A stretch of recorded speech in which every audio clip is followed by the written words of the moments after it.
And we're live. Hey people, how you doing? Welcome to the Sports Therapy Association podcast. My name is Matt Phillips, creator of RunChatLive.com. And as always, this episode is being recorded live at 8 o'clock on a Tuesday evening on the Sports Therapy Association YouTube channel and Facebook page. So tonight in episode 224, we bring you part 2 of our Focus on Business special, bringing you expert guests who are sharing hugely important advice on how to get the best out of you and your business, whether you work alone, in a team, or indeed have your own team of healthcare professionals. So very shortly, I'll be joined by Katie Bell, founder and CEO of Thrive Health and Wellness Business Coaching, and also Daniel Lawrence, creator of the Physio Channel on YouTube and European Director of Education for RockTape. And together they'll be discussing social media. How much do soft tissue therapists really need it? First of all, I'd like to welcome people who've joined us live, because if you are listening to the podcast and you like the idea of coming live and asking questions directly to our guests, and that's all you have to do, just come along 8 o'clock on Tuesday. And if you do come in, then I can bring your questions or your comments or just your sharing of experience up onto our screen. For example, Cecily Hislop with Yo Homies. That's how we kind of roll here on the STA podcast. It's that chilled and relaxed. Hey, Cecily, thanks for coming. Nikki Mansfield says, oi, oi. All the dialects here is very inclusive here. Well, here we go. And then we go to the other end of the spectrum where we've got Sir Glenn Murphy. So that's kind of how we are, very inclusive. I'm glad that works so well.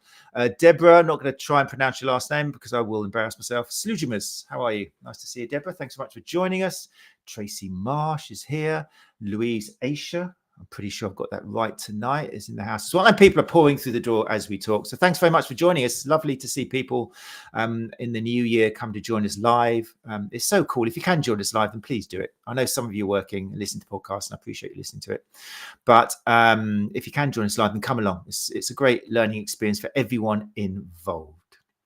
Right then, so before I bring up my guests for tonight, I have to give a huge thank you to last week's guests who were in part 1 of our Focus on Business. I had the pleasure of spending a wonderful hour with Joe Turner of 𝐸Hab.co.uk and Joanne Elphinstone, Director of GEMS Movement, in an episode entitled Coaching Skills for Clinicians, Secret Sauce or Empty Bandwagon. Obviously not my words. I'm not such an eloquent swordsman of the English language, but they certainly are. And they have teamed up to launch a Coaching Unpeeled series of workshops this May 2025, created specifically to translate coaching concepts into clinical practice. It's a great episode, available as always on all popular podcast apps and YouTube and the STA.co.uk, and all details and tickets for that series of courses are available in the show notes. Right then, I think that's everything done. Just welcoming other people who've come through. Joan Marshall, hi from Scotland. Hey, Joan, thanks for joining us from Scotland. And yeah, we're going to crack on then. So tonight's episode, feel free to ask questions if you have joined us in the comments, especially if it's your first time. Don't worry. All I'm going to do is share your question on the screen with the 2,000 viewers later on, so you don't have to worry about that. But yeah, let's bring them up. For social media, how much do soft tissue therapists really need it? With my special guests, Katie Bell and Daniel Lawrence.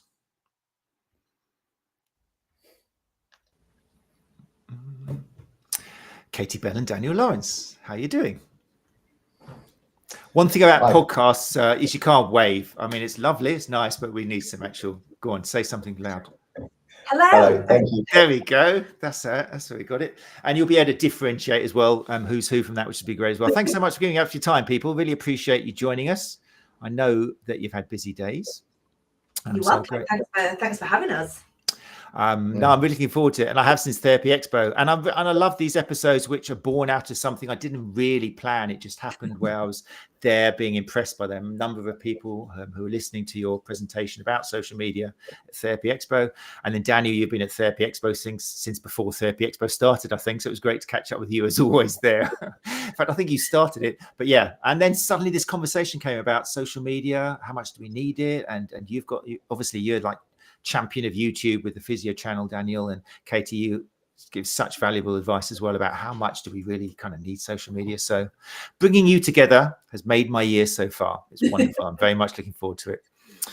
So before we crack on with that, I can't get it out of my head. There's an elephant in the room, and that room is a book. And Katie, the book is yours. And congratulations, because today, well, let me hear it from your mouth. Yes, today I have become a best-selling author. So I know, I can't believe it. Yes, it's on the screen. I have published a book called Thriving, and it's the simple and honest guide to growing your clinic. So it's specifically for soft tissue therapists, physios, osteopaths, those of you who are clinic owners, business owners, who maybe feel a little bit lost in the world of growing your clinic and running your clinic. And there's so many things to think about. And so if any of you listen to my podcast already, you know that I try and lead with a lot of value and give you real actionable tips. So this book is that. It's here. I've got my copy. It's just everything you can possibly imagine. I'm going to talk about the clinic success tree, Matt, aren't I, as we go along. But before we can focus on marketing and doing all of Daniel's fabulous stuff that he's going to be able to teach us and help us understand, we've got to have some good structure and foundations. Otherwise, we can be very, very busy fools. And I'm sure lots of you feel that sometimes, that we're on a hamster wheel and we don't quite know where we're going and why we're doing it. So, this book, I would love for you all to go and grab a copy of it. It's going to really help transform your clinic and also your life. Oh, wow. Gosh, I was admiring your analogies of a hamster wheel and a tree. I want to hear a little bit more about, and then you finished on that just bombshell of it's going to transform your life. Amazing. Tell me about the tree, because I love that analogy, and I've had a look at. I haven't read the actual book yet. Obviously, I'm waiting for my signed copy. But tell me about the tree. How that represents things. Okay, so imagine a beautiful cherry blossom tree with lots of gorgeous flowers on. Obviously, in the UK, British summer that we get every year. You know, the gorgeous weather that we're used to. And I want you to imagine that for most clinic owners, what we feel like we do, because I am also a clinic owner, I'm a physio by trade, and I still run a big clinic, is that we try and fix all the branches. So we think we need to be doing more marketing. And Daniel's going to talk to us about YouTube. Okay, maybe I need to set up a YouTube channel because that might bring me some more bookings in. Or maybe I need to change my clinic software and move from one to the other, or get some more team, or all of these kind of top level things. And so we end up just kind of fixing these branches almost temporarily and having to go back and refix them over and over and over again. And we feel like we're just on this wheel of carnage, really, in your business. But a lot of us do that without a real solid trunk, without that strategy and that plan and those values and that vision of where this business needs to go to serve your life, because you are here to run a business that serves your life, not a life that has to fit around your business, which I know a lot of us feel like that. And then there's also all of the roots, which is how we show up as a leader, as a clinic owner, our personal performance, our mindset, our beliefs, the things that are creating what our clinic looks like today. And we've got to address those. We've got to look at our money mindset and our confidence and our self-belief and our value to establish a great strategy and a plan, so that we can then fix the branches, but we can fix them in the order that they need to be fixed in. And that will then give you, if we do that in the order, sort the roots, put the strategy in place, fix the branches, do Daniel's fabulous stuff on YouTube, then we will get the fruits. And the fruits is time, energy, freedom, and money. And that's about transforming your life. Great analogy. I really want to read the book now. That's great. No, lovely. Yeah. And it's available on Amazon now, isn't it? It is. Can get it. It's out. Fantastic. Yes, or other places. I don't want to big up Amazon if they've got something shady going on. It is on Amazon now. We are launching in Waterstones and various other places over the next few days. So the paperback version is launched today. Kindle goes live tomorrow, and then the audio version is in 2 weeks' time. Very exciting. Right then, people. Yeah. And I'd love the idea of having you back on the show once that's been out for a little bit and getting some feedback. Because I know you're very active and you'll be the person who's chasing feedback more than anybody, just to hear how it's helping people and that. So we'll save that for another time. Now, just so, I mean, there's no way I could make Daniel Lawrence feel insignificant, but just so he's not sitting there feeling shadowed by today's launch of that book, then let's just remind people with Daniel's contributions to the literary world that we live in. So Daniel's, did it all start with that? I mean, I was trying to work out when the Physio Channel started. Was it before the first book came out, or what was it? Yes, of course. Well, firstly, I'm more than happy to be shadowed by Katie's release.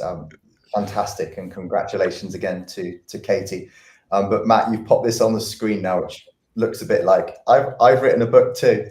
No, it's not that. No, but it's not. I mean, I've put up on the screen, you've got your own author page. It's like Daniel Lawrence about the author. I mean, it is Lee Child. Come on, it's what's happening. But yeah, a lot of our listeners, I'm sure, and write in the comments as well. You're probably familiar with the Practitioner's Guide to Clinical Cupping, Exercise for Pain reels. I've heard podcasts regarding about that. I think you're on the Massage Collective podcasts with Anne-Marie and co. And then you've got the lower limb tendinopathy.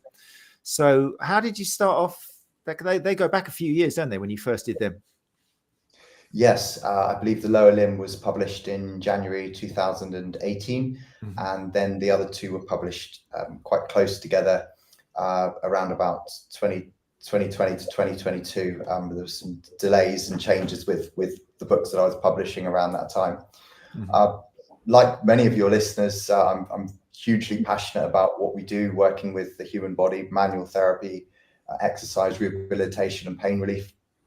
And I've been around for a wee while now. So as a result of that, I've been writing and, creating videos and the Physio Channel and things like that, and continue to do so. So my interests are very broad in our profession. And most recently, I've been looking at, YouTube, how that works, and the world of digital marketing as well from a physiotherapy perspective. So look forward to talking a bit about that this evening, and hopefully answering some questions from the listeners as well. Amazing.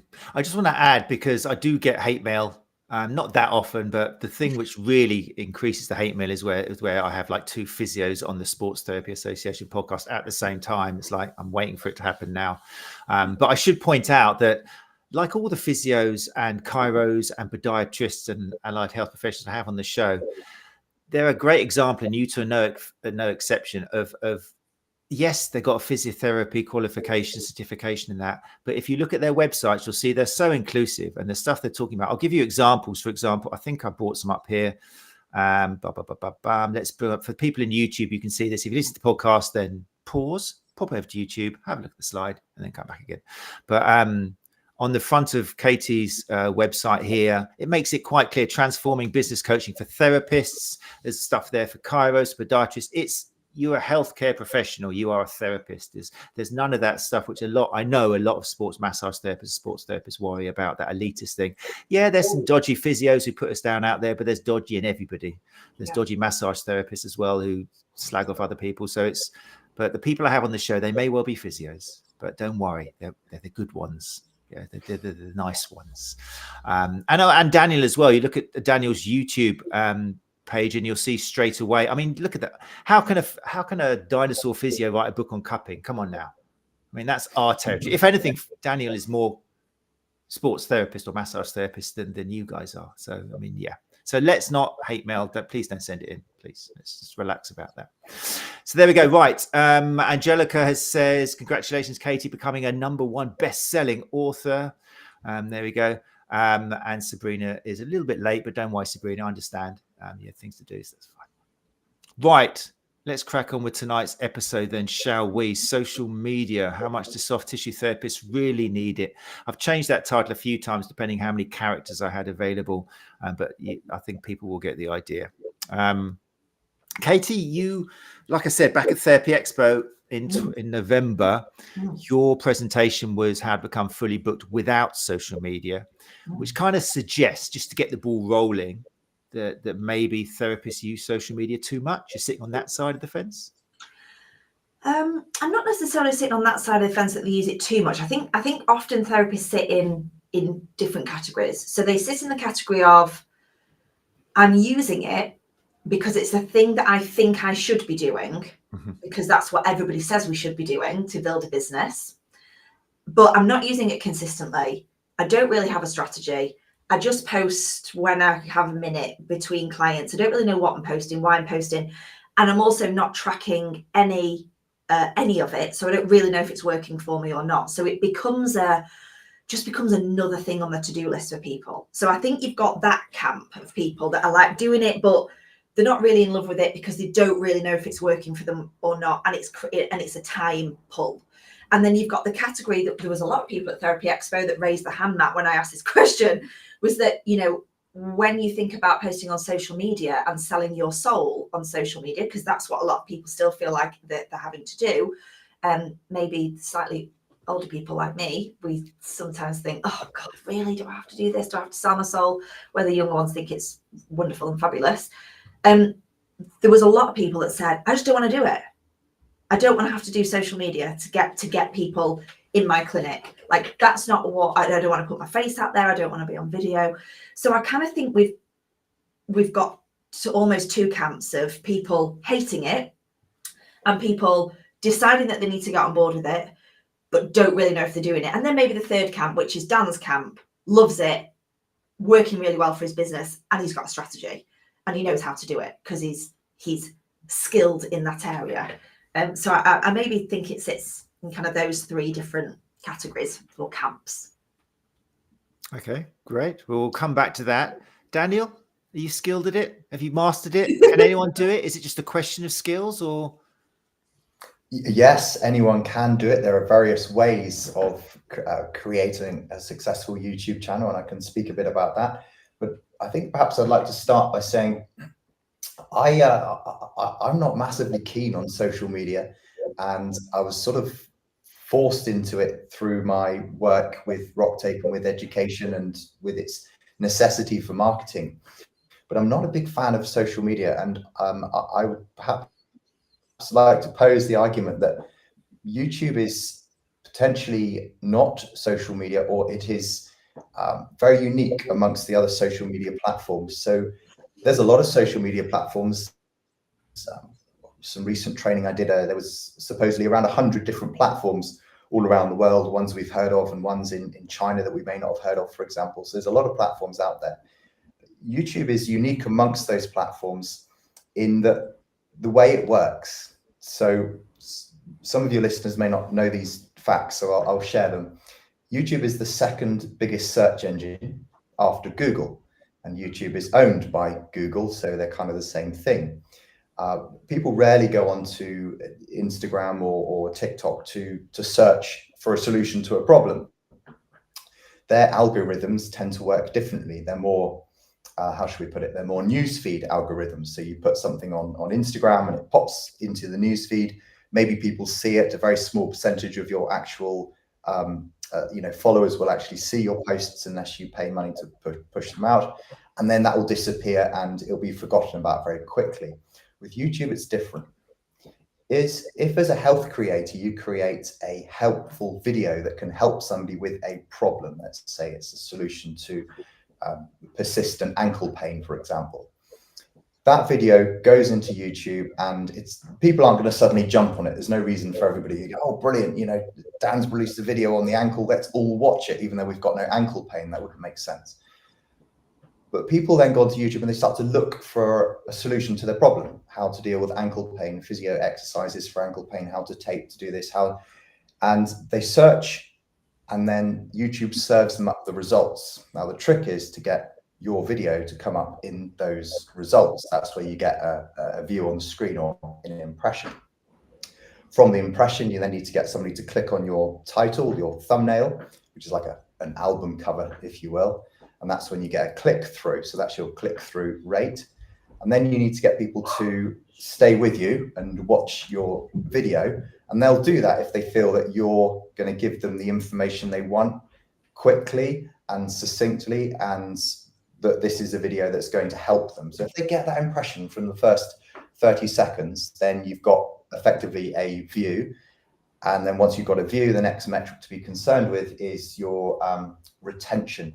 And that's, of course, how long people watch your video for. If you get a good retention rate, which means people are finding your video, clicking on your video, watching your video, and continuing to watch your video, then that signals to YouTube that, hey, this is a good video. So next time people search for this ankle solution, let's put this video forward. Let's put this video higher up the rankings. And the beauty of YouTube is, in 5 years' time, somebody could go on and ask that question. Why wouldn't they? People are going to have ankle pain well into the future, and maybe forever. I don't know what AI is going to bring, but that means in 5 years' time, your video could be performing just as well as it did a few months after you first posted it. So therefore, the content is is evergreen, and therefore the creation of it is very much an investment for you and an investment for your business. But there's a potential for YouTube to actually be your business, or to have its own energy and its own sort of business entity, because it will generate income for you after you've created enough quality content that people can keep coming back to it like a library and finding solutions to their problems. And for that reason, I see it as very different from a Twitter or X, for example, where you just jump on there and argue with somebody for a while and then, you know, go off again and jump on again and argue with somebody else about something completely different. That doesn't seem to be helping people, and it doesn't seem to be much investment there. So YouTube often gets lost and left behind because people are more excited by the more immediate Instagrams and X's and things popping up on Facebook. But YouTube, as a marathon, as a slow game, often gets overlooked. And I would really like to show people the potential that's there for them.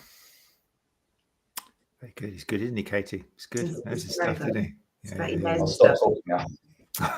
No, it's great. It's why, for example, we started off doing this podcast on Facebook, and then I remember researching a bit and seeing the same thing. Facebook's got no shelf life, and everybody who's putting things on Facebook have to realize it's like holding up a bit of paper and then just letting it flow away in the wind. No one's going to see it again. Whereas YouTube, owned by Google, comes up in the search results, and it's going to have a higher shelf life. So yeah, it makes total sense. And hopefully people in the live lounge, hopefully that stimulated some discussion. Don't forget to ask questions if you're not sure about that. So yeah, Katie, you are involved in YouTube. You've got a YouTube channel, and is that going to be, I mean, obviously this is something we've got to get to in a second. What helps you guys in your business of reaching the masses? I mean, you're both working physios as well, and you need to get people in clinic, but do you see YouTube as part of your clinic in helping people get through the door? So if I take it from a clinical perspective, we don't, and Daniel might be able to persuade me otherwise tonight. We don't use YouTube, our YouTube channel. We have a YouTube channel. We have lots of videos on there, but we don't use it as a lead to generate leads. Now, rightly or wrongly, Daniel's going to be able to tell me that there's a lot of scope there and a lot of potential, but it's okay to say that it works. You know, strategies work. You've got to work the strategy until it works, but you can't just pick it up, as Daniel said, throw some videos at it, and then hope that it's going to miraculously bring you leads and bookings. I'm not bothered about your leads, but your bookings into your clinic.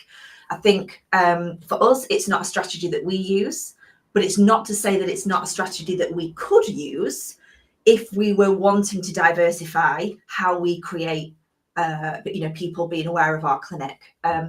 So Dan, you can get in the red corner, as we decided before we came on the call. I'm in the blue corner, and we can have a discussion around this. But I think it's really, really important for any clinic owners, business owners listening to this, is that as long as we have a plan and a marketing plan, and we are tracking what's working, then we can make the right decision as to where we put our energy and our time. Because every clinic owner I get on a call with, I have the pleasure of talking to, none of them have any time.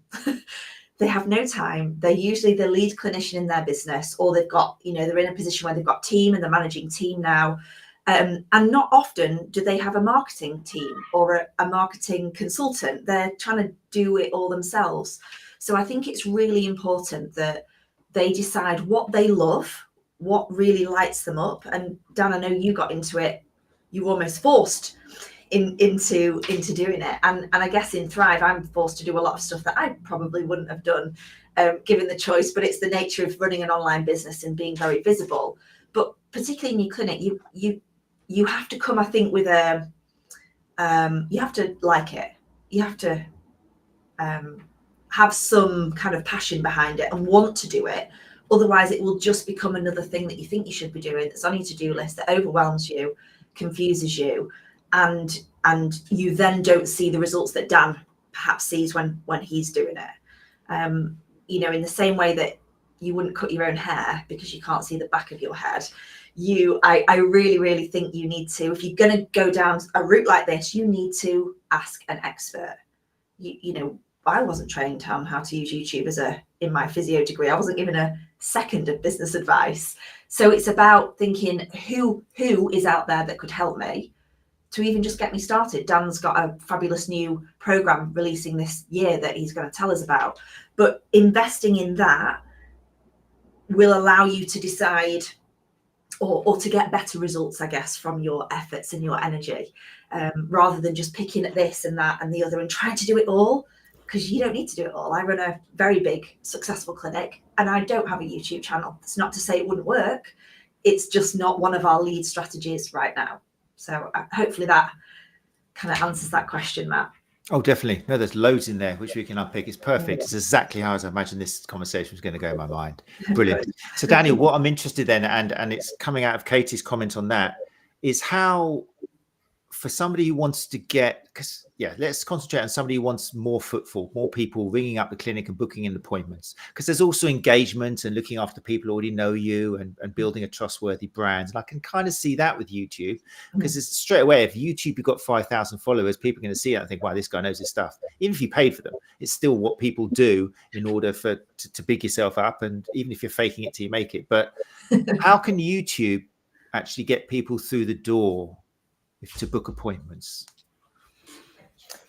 Yes, of course. Well, I want to try and explain something that I don't know if I'm very good at explaining, so I'll try it. And Katie and Matt, you might be able to help me here with some analogies, for example. So if you create some good content that helps people, that will be a lead generator for you. Whether you put it on, Instagram, Facebook, YouTube, or of course, put the video on all three, why not? If you then pay to promote that and you put in the right metrics so that it, the right targeting so that it targets, your local area, then, that will work as a lead magnet.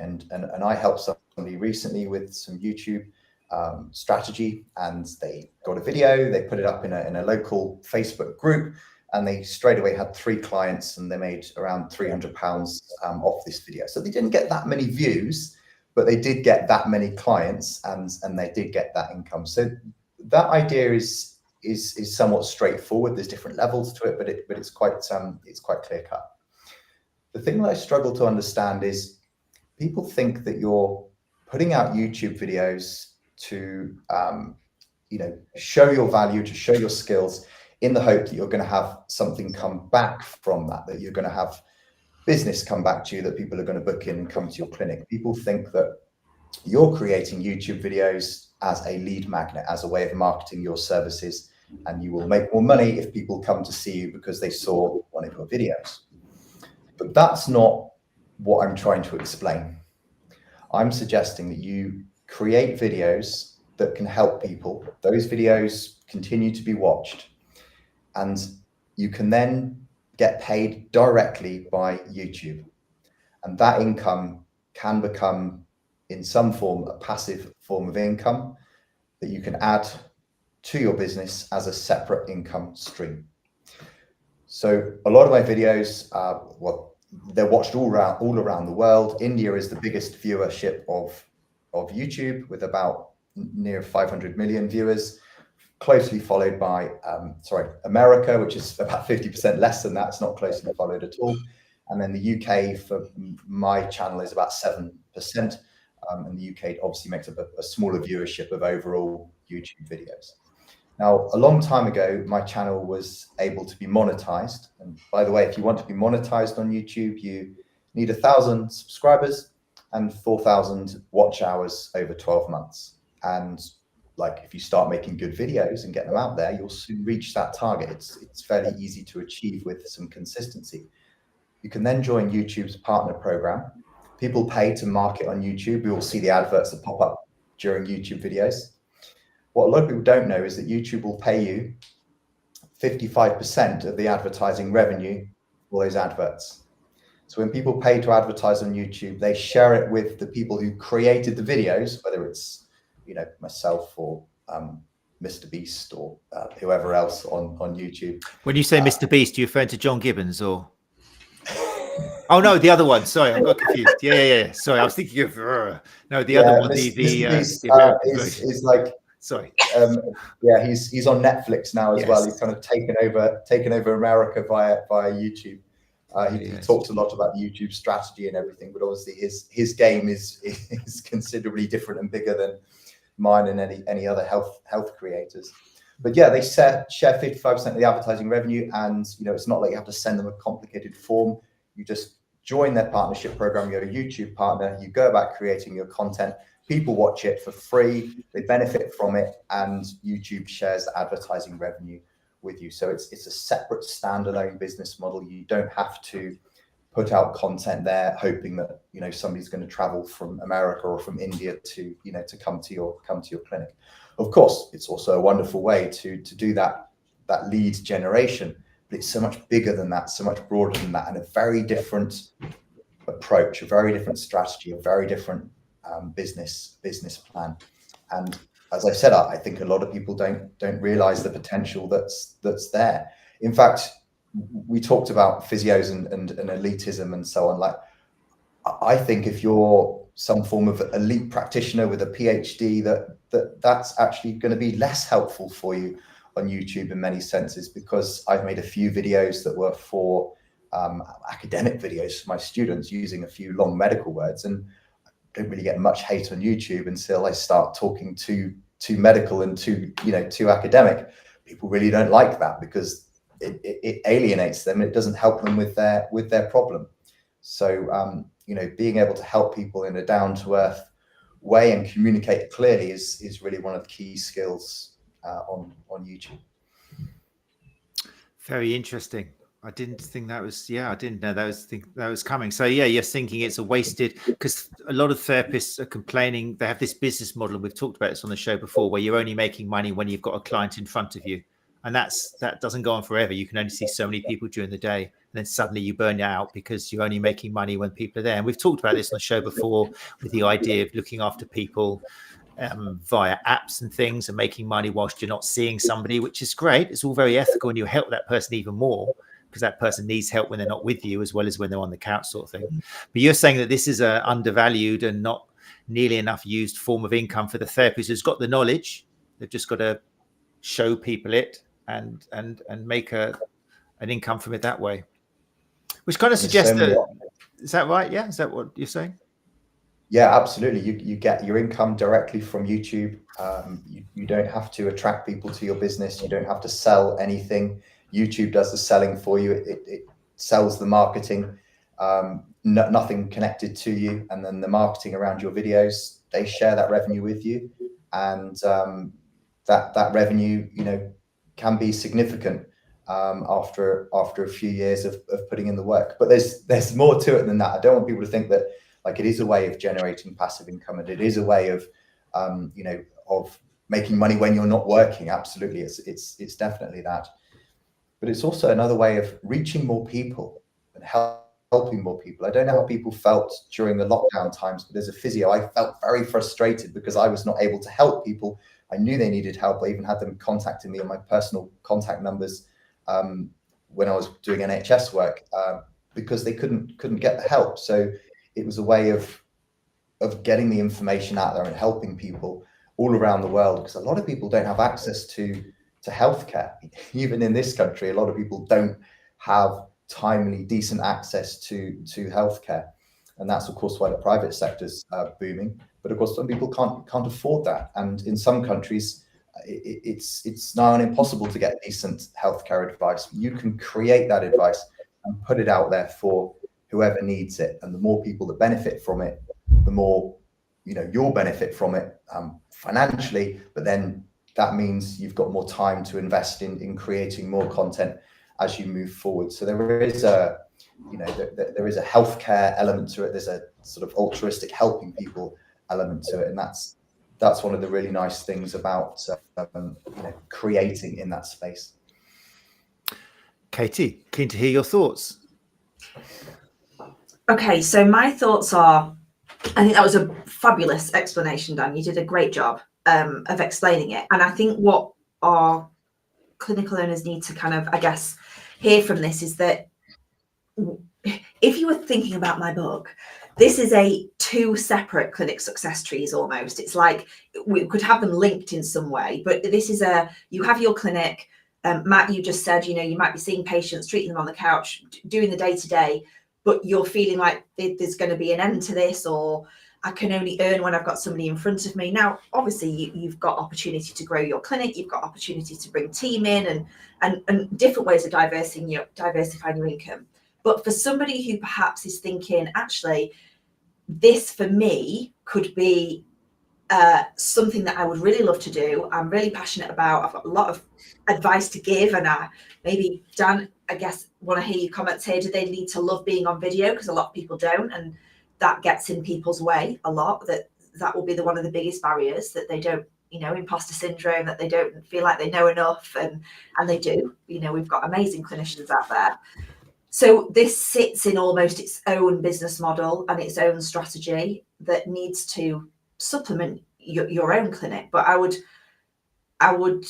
always advise, if I'd got a clinic owner saying, I want to go into this, I'd like to make sure that their bread and butter and the thing that is providing them with their income right now is as solid as it possibly can be, because there's an element of you're going to have to put time into this other strategy. And we might be in a position where you have to reduce your income if you're the main fee earner to allow yourself to go and run with this idea. So it's knowing that this is a way of diversifying your income, Dan, I think is really amazing, because it's an overlooked way of doing it with clinicians who already have got the knowledge, they've got the skills. It's just about them being more visible and then being paid for being more visible. But I think, again, I know I'm just sounding like I'm saying the same thing here, but they need to be strategic about it. Mm-hmm. If you're going to take this idea, you have to come up with a business plan. You have to decide what that's going to look like. You have to think about what your vision's going to be, who you want to serve. I would say that you can't just be everything to everybody. But Dan, please correct me if I'm wrong in terms of YouTube. I'm very much, if you're everything to everybody, you're nothing to nobody. Is that the same on YouTube when you're trying to present advice or knowledge or recommendations? Would you pick an ideal client? Would you focus on an area, whether that's women's health or musculoskeletal? Can you do that, or would you advise, Dan, that they could put anything out there because anybody could see it? Yes. Okay, great, Katie. So where do we start? Well, one of the things for my YouTube journey that I found really helpful, and still is really helpful, is the professional development and CPD. I hope that the Physio Society one day asks me for the CPD review, because I will just simply send them the link to my channel, because it's all there ready to go. That's what it was all about in the long run. Whenever you create a video on a topic, you have to research that topic. And I spent some time with some GPs at Health Creator Summit at YouTube HQ in London. There was other health creators there as well, working in dietetics and clinical psychology and so on. And they said, to the GPs in particular, that when they do a video on a topic for their patients, they research that before they actually present the video. Even though they know what they're talking about, they just want to make sure that they are absolutely certain and that there's no extra bits of information that they could also present in the video. So when I'm presenting a video, before I'm presenting it, I am researching, I am learning, and I am preparing. So it's a wonderful way of continually working on your own CPD, because you're constantly studying in order to then put that into a video. And then when it's all of the time it takes to record it and edit it, that's all revision. And then it's there packaged up in a video so that you can refer back to it at any point in the future if you want to remember that test or that treatment technique that you looked at 12 months ago. It's there in a short video, and you can find that bit and look at the test that you want to remember. So I found that wonderfully helpful. I've forgotten very little since I started, because I've literally recorded it all into the YouTube channel videos. Then your question about specializing or niching. A lot of general YouTube experts and consultants would talk about like having a niche and focusing on something. And I do agree with that to an extent, but I think as a health creator, if you're a sports massage. Oh, Well, we'll have a momentary. What a cliffhanger. We just lost Daniel briefly. It was getting a bit blurry, his video. I was worried about his bandwidth, but I'm sure he'll be back shortly, hopefully. Yeah, no, fantastic. It's really interesting hearing you both talk, because it's exactly what we need in debate. What about this? And then an answer. What about this? So I'm hoping Daniel does make it back. He's ready to join our podcast again. Let's just check. Let's bring him up. 3, 2, 1. Sorry, Danny, we seem to lose you there. Yeah, I know. Despite all that time on YouTube, technology still lets me down quite frequently. Oh, no, you are looking a lot clearer now, actually. You were getting a bit blurry. Yeah, just to remind you, you were talking about how a lot of the time the idea is specialize in a certain thing, and you can see that to a certain extent. Yes, thank you for your patience there. So I remember watching during the lockdowns when we were all watching too much YouTube. There was a guy who started a channel about, you'll like this one, Matt, about cars and running. He started a channel about cars and running, and then he just started talking about COVID research, and his channel then became about him reading COVID research, which was, he got quite a lot of views and picked up quite a lot of subscribers, but it was all rather random, and obviously didn't really make sense. From a physical therapy or a sports therapy point of view, I think you've probably, people have already got their niche. You wouldn't want to put on your niece's birthday party video onto your channel that's giving people advice on stretching. I think that's what a lot of experts would say is, not niching and rather random. But also, I think it's important to have a bit of experimentation. So you try different videos, look at different topics, see what you enjoy, what you get on well with, but then also see what gets picked up well by the algorithm, basically what people are searching for. And you may then find some pockets where people want more information or want to know more about certain things. And it's also, it's your channel and it's creative. So it's absolutely fine to try new things and to experiment, and to push yourself and to push your own professional development as well. And I'm still doing that on my channel. I'm avoiding niching down too much because I'm interested in so much that it would not be such a good experience for me if I was to just focus on tendons, for example. I would soon run out of steam for that. So I'm always looking at and exploring new areas to create videos so that I don't get too staid or too focused on one particular thing. Mm. Did that answer your question, Katie? Yeah. And I think that's it. I guess I'm coming at it from like this marketing head, which is, you've got to specialize, you've got to niche, you've got to talk to somebody.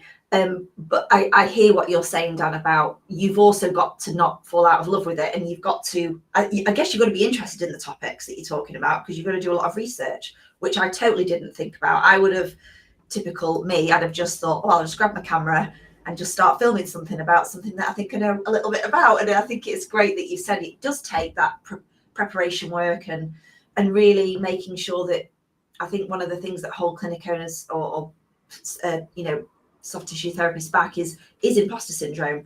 It shouts really loudly for a lot of us, and we are the fear of being called out by somebody who we shall not name on this platform that tells us we're saying the wrong thing, or we've promoted something that's not research based or evidence based. I think that stops people in the tracks. Dan, would you agree?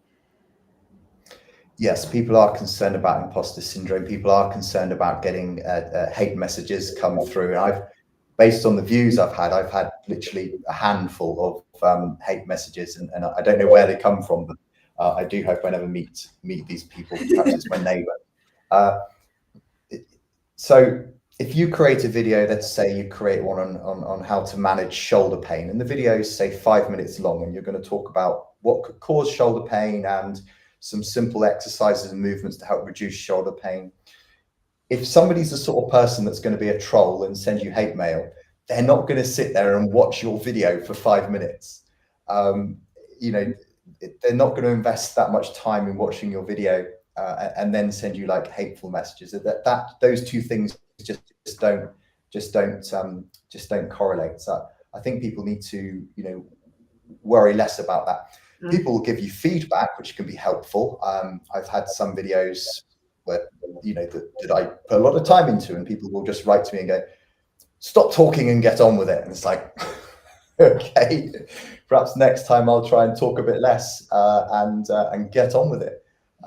So, you know, people do give you this feedback, which can be semi-constructive and can be helpful. But these are the things that I've learned and that I go through on, you know, when I help people and when I'll do my training with people, is to let them know how to create a video. Because like you say, Katie, you can't really just put a camera in front of yourself and start talking about something that you know. You can, and that could be good practice for you, but that's not the best way to go about creating a YouTube video. And for one reason, it can be a bit stressful as well, because you're suddenly there thinking, what am I going to say? Oh, I shouldn't have said that. So if you plan and have some form of script for your videos, then it makes it a lot less stressful for you to film. And if it's less stressful to film, it's therefore easier to edit. And it just makes the whole experience, you know, much nicer for you as well. Right, I've got a question, so I'm going to jump in there because somehow it's already 10 to 9. It's all involved in this, and it pulls in the other. I like the way you separate YouTube from the other kind of from social media, because there are definitely differences. But what about, I think also we should mention that in terms of engagement, in terms of looking after people who you've already made contact with, and maybe even retention, and for your followers spreading your good word and sharing stuff, is that where something like, I mean, I'm not a fan of Facebook, but I think for engagement and groups and looking after people who are already you've got them through the door, for looking after and keeping them, then that's where Facebook maybe could shine more than YouTube, because it is more of a personal thing. You can make private groups and things. Is that something where YouTube maybe doesn't quite serve as well, and we have to kind of pick what our goal is to what type of social media we're going to use? Yes, yeah, I think you can definitely transfer people across from YouTube to group settings, such as Facebook groups, for example. So on YouTube, you've got the kind of main videos that everybody knows. You've got YouTube Shorts, which have come out now, which are just obviously shorter videos, or they have made them longer in a different format. You've got the YouTube community, where you can post pictures and you know, polls or questions and that sort of thing. But that still doesn't quite work like a Facebook community group would. So yeah, transferring people across from one platform to the other. It's interesting because I've got, you know, a good amount of subscribers now, 85 or 86,000. I hope getting to 100,000 soon.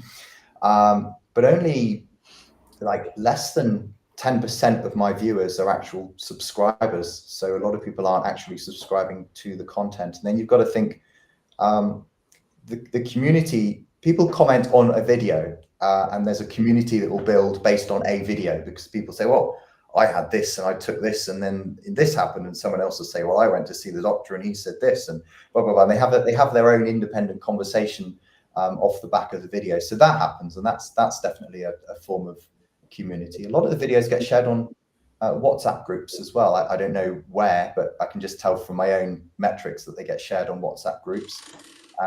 So that's very interesting. I can't imagine, you know, how many of these groups and people are sharing the videos. So yeah, it's and the other thing I was going to say is, when I create a new video, it's not going to be immediately interesting to my subscribers, because they may not have the problem that I'm doing the video about. People tend to come to, oh, I'll go to the Physio Channel. I know lots of therapists, hopefully viewers tonight use the channel. I'll go and look up that test, or I'll go and look up that exercise, or I want to quickly look at some things I can share with my how to explain pain to patients, for example, that they can share with their clients. So there's that form of community where it's being used. But yeah, linking up with other platforms, Matt, absolutely makes sense. I just noticed in the questions that Nikki asked a question about, have you got control over the adverts that YouTube puts around your video? Quick answer to that is, as unfortunately, no, you don't. YouTube should have some form of quality control, but you don't have a control over which adverts work around your your videos, unfortunately, which can sometimes be a problem for some people. I've never experienced it as a problem. Okay. Thank you. Great, good question, Nikki. Katie, in your what about, we've talked quite extensively about how you can use YouTube, how you can use Facebook, and I'm sure there's arguments for using Instagram as well for the visual people and that. Is there an overarching kind of danger? I think you've already alluded to this, but as part of the trunk you discuss of the tree, things like going down to your local running club, handing out leaflets, getting to know the people in your community rather than digitally, face-to-face stuff, that can all, there's a danger of that being eclipsed, isn't there, by you whilst you're on your phone recording videos and speaking to people and that.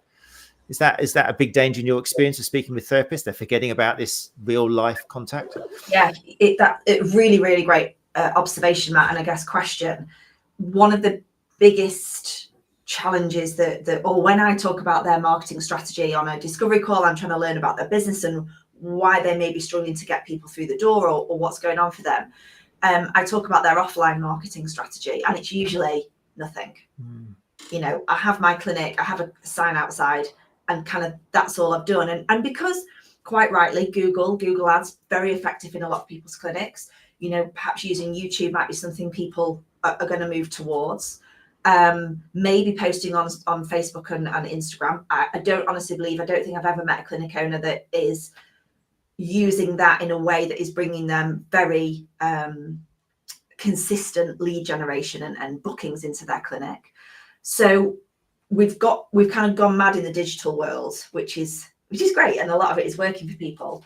But I had a situation, I was away last year, this is in my clinic, and my website went down for 3 days, which meant my Google Ads budget that was being spent, which is fairly significant in a month, there was nowhere for people to land and go to, and it was a complete disaster. Now, had we not had an offline marketing strategy, that could have had a devastating effect on our clinic, because we could have had all of our eggs in one basket. So I think for clinic owners, it's really important that they have a variety, like a multi-layered visibility strategy, really. They've got different things working for them.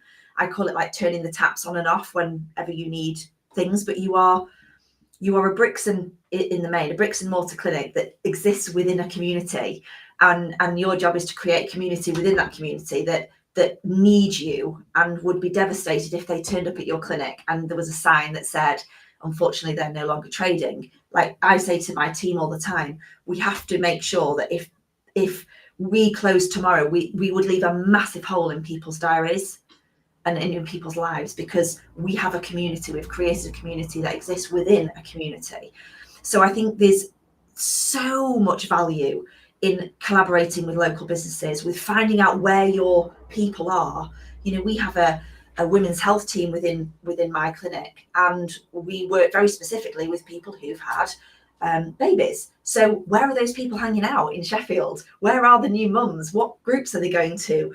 You know, what coffee shops are they at? Where are the kids clubs and baby massage and all of these sorts of things? Because we can create amazing connections with people there and help each other in business. And people buy from people, and they buy from a brand that they trust. And so recommendations and referrals are really important and shouldn't be forgotten in a clinic. So I think never underestimate the power of offline marketing, and use it as much as you're using your digital stuff as well, because I think choosing one or the other is dangerous. It doesn't create a really resilient business. I think that's a really good pair of words for people to think about and reflect. Offline marketing, because like you say, people are so fixated on online, and you're trying to attract local mums to come to your whatever it is, and you haven't even been down the local coffee shop where they all hang out every day at 11 o'clock talking about where can we go to get advice on this. And it's like, yeah, and you don't have to, it's not about, like, you know, Dan said it, this is about creating value. This is about helping more people. And when you're in your clinic room and you're having a one-on-one conversation, you're helping one person. If you go, we went to a golf club years ago in my clinic, and I thought, what is the one thing that golfers just want to do? They just want to play golf all year round. If there's any golfers listening to this, you will understand. They just want to be able to play golf.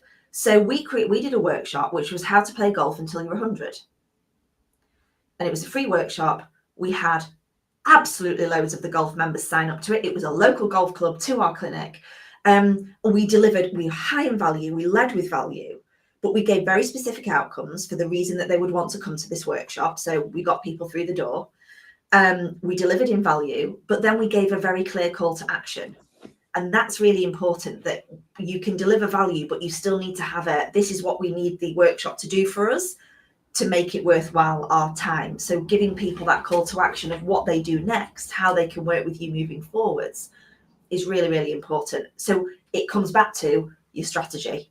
You plan. What are we doing this for? Why are we doing it? What outcome do we need from it? And then track it. Did it work? Did it not work? Am I going to do it again? You know, Dan said you've got to like almost create and try and experiment things. Some things will fly. We did a WI talk, which was phenomenal for bringing ladies into our Pilates classes. We've been to other places, just didn't really land. And you're like, okay, that's fine. You know, not everything is going to be ultra successful, but put yourself out there. That's so cool. That do you want to play golf to your 100? Because that's what it's all about, isn't it? Finding the language that your target audience using that language. I'm terrible at that, because if I write something or do a webinar for runners, I can't use their language because I'm too critical. And it's like, how can I never get Achilles tendon pain again? And I'm like, well, you can't guarantee that. You can't prevent injury. It's bound to happen. And that's not what they want to hear. They just want the webinar on how to never have Achilles tendon pain again. But I can't do that. It just destroys every single nerve kind of neuron connection in my body. And I just lie awake at night going, I can't possibly put that as a title. But I think that's such an important part of strategy. And you need, I'm going to have to round this up. It's such a shame. We'll have to continue this somehow.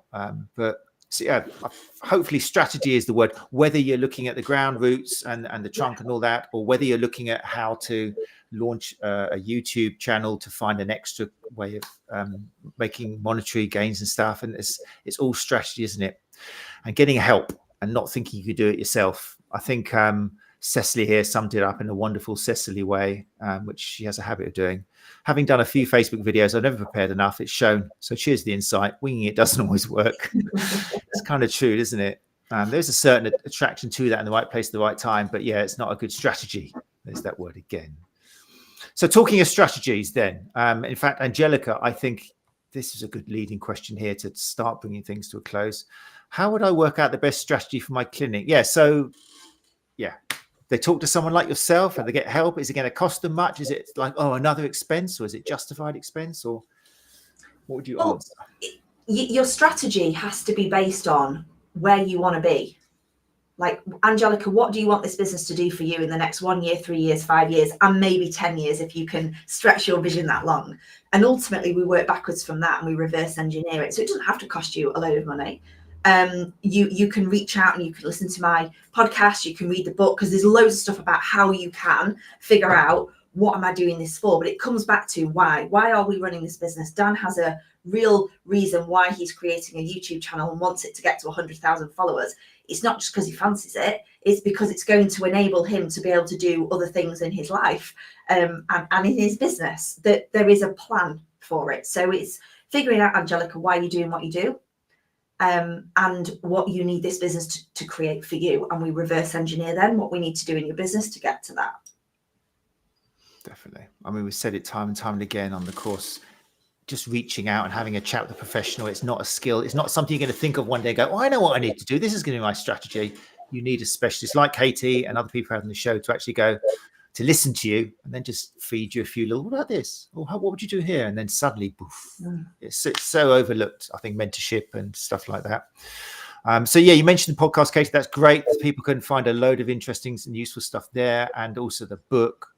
And then have you got courses and things? Well, don't worry, Dan, I haven't forgotten about you. I'm coming back to you, don't worry. Yeah, is there courses and things on the website or people can look at get involved in? Yeah, so we have, so the best place, first two places, read the book and listen to the podcast. There is absolutely loads and over 100 episodes of great content on there that will really help get you started. If you like what you're hearing and if you want to know more, we have a program launching in March called the Evolve program, and that's for clinic soft tissue therapists that maybe on their own don't have a big team, or maybe just one other, and they want to take their business to the next level, but they just they don't know, like Angelica said, I don't know what to do, how to do it, where to start. And so we're going to guide them through a 12-week program where they're going to get to work with us intensively, but over a short period of time, to create basically more income, more profit, more time in their business and in their life. So there's absolutely loads of places to start. We have programs that we work with clinic owners on, but we only advise those when you're ready for those. So the first place to start is the podcast and the book. And That's thank really you, Nikki, for saying it's helpful. Nikki Mansford has said in her Coventry accent, I recommend Katie's podcast, Angelica, chock full of stuff to help you develop your strategies. And that's really nice hearing from professionals like yourselves. It really helps use and exhaust the free resources out there. Find someone you get on with, because finding a mentor or someone who's going to give you advice, there's a certain chemistry there that needs to happen if you're going to kind of unpeel the layers together. So absolutely. The podcast is Treat Your Business, by the way. And I've just put up the Spotify one in there, but obviously it's available on all different platforms. Fantastic. Right. So there we go. Daniel, over to you. Now, we haven't done justice to either of you tonight. I'm so sorry. I'm never going to try and put two such gurus together on the same screen again. I'm feeling very foolish. But Daniel, you are launching and helping people get the best out of what they've find some inner talents and launch YouTube channels. When's that starting and happening, and how can people find out about it? Yeah, so thanks, Matt. In the next few months, I'll be launching a free training to show people how to create a YouTube channel and get their first video online. And then off the back of that, I'll be taking a small group of people, probably 10 or less, through a more intensive training program with some closely guided mentorship and a bit of hand-holding to show people what you need to do to create high-quality health creator videos and use those to create a YouTube channel based on the strategy that we talked about this evening to create a separate business entity. So yeah, if people are interested, please contact me through social media to let me know, and I can add you to the list, because as I say, there'll be 10 or less in the first cohort. It'll be a very intensive program. So if people are interested, please reach out and contact me at the Physio Channel on the various social media platforms, and I'll add your details to the shortlist. Thanks, Matt. That's amazing. I think that would be a great opportunity. And I know through some of the people in the room tonight, by the way, I should have said beforehand, they don't reflect our audience, the 2,000 downloads. These are the creme de la creme. These are the people who give up every Tuesday evening to tune in. They've researched you thoroughly before coming up here, just so they don't get caught off their guard. But they're the sort of people who probably, and I'm speaking because I can see the names in there, they've probably got a lot of their foundations in their trunk, and even the early saplings of branches sorted. So this is where potentially, I bet they're knackered and they're feeling like, how else can I make some money? So that's something definitely they might have the confidence they need to branch out, that's cool, isn't it? To branch out into YouTube, which is where someone like Daniel with your experience can really help. So I'm excited to track that, people. If anybody here does get involved, then make sure we know, and maybe we'll get you back with Daniel to hear what you learned and have some feedback. That would be exciting. And I do need to have both of you back on the show at some point, just independently, to talk about both of those projects and everything you do, because it'd be so useful. There's so much more than what we've managed to do tonight. But c'est la vie. Time, once again, beats us. But anyway, if people want to keep in contact with you, we've already said the websites. Make sure that you go to thrive-businesscoaching.com for Katie Bell. Loads of links there and blogs and links to the podcast and everything. And then on YouTube, make sure you go to the Physio Channel. There's also Facebook, I think you're both active on as well, for people to have a look. There's Thrive Biz Coaching with a B-I-Z. That's on Facebook for Katie. And then there's the Physio Channel public page, which is very mysterious. Makes me believe that there is a private page as well, which is good. I like what you've done there. Clever. If you want to go to the public page, then yeah, the Physio Channel public page to find out details on that. Great. Right. We've reached the end. Thank you, everyone who joined us live. Very kind to Glenn Murphy, MBE says, thanks, all very enjoyable. Deborah, apologies for not getting to your questions. Deborah raised a really important point, which we should have got to, but I don't want to keep you for now, about disclaimers and things. Maybe we'll pick that up at a later date. If you're going to put material on YouTube and people are listening to you, how do you what disclaimers you have to put in place, but we'll leave that as a hook for when I persuade you, Daniel, to come on by yourself sometimes. Daniel's just gone then. I'm sorry, Daniel, but yeah, we'll get you back for that. Good question, Deborah. And do you need insurance if you're putting out these videos or something? What happens if someone does take your advice and then something happens and it was because of that? So there's lots of considerations and great questions, Deborah. Thank you for that. Sabrina says thank you. Katie and Daniel. Tracy Marsh, thank you very much. Nikki, fab episode, brilliant. A lot of love in the house for you both, so thank you very much. We will be back on Thursday, just to let you know, people, particularly if you'd like to come along, podcast listeners, then we'll be back on January the 21st, Tuesday, January 21st. We're going to be doing our Focus on Business Part 3, which is going to be called Business Strategy and Mindset. Collaboration over competition. Again, great words. And a great alliteration as well. With Andy Hosgood of Unlock and Andy Thomas of PhysioKeep. I always pronounce that wrong. So yeah, if you listen to the podcast and you want to come along, join us live, then that's where we'll be next Tuesday at 8 o'clock on either YouTube or Facebook. But if you just want to listen to this podcast, that's fine as well. It's your prerogative, but just do please pay us by leaving a rating and a review. So all it leaves for me to do tonight is say thank you once again to Katie Bell. Thank you so much, Katie, for giving up your time. Thank you everybody for your comments and questions. And Daniel Lawrence as well. Thank you for giving up your time, Daniel. Really nice to be able to get some time with you at last. Oh, is he on mute? Oh, sorry. Let me just make sure Daniel's not. Thank you, Daniel, for your time and for joining us tonight. I think I think it's YouTube or something. I think it's because we haven't got enough followers to actually listen to you or something like that. Daniel, can you speak? Yes, I can. Oh, there we go. Sorry. You were getting muted. I think I unmuted as you also muted me again at the same time. Yeah. Thank you everybody for listening to us, and thank you, Matt, for the invitation. No, I really appreciate it. Right. Thanks, everybody. Look after each other, and hopefully we will see some of you joining us live next Tuesday for the third part of our Focus on Business on the Sports Therapy Association podcast. Take care. Bye-bye.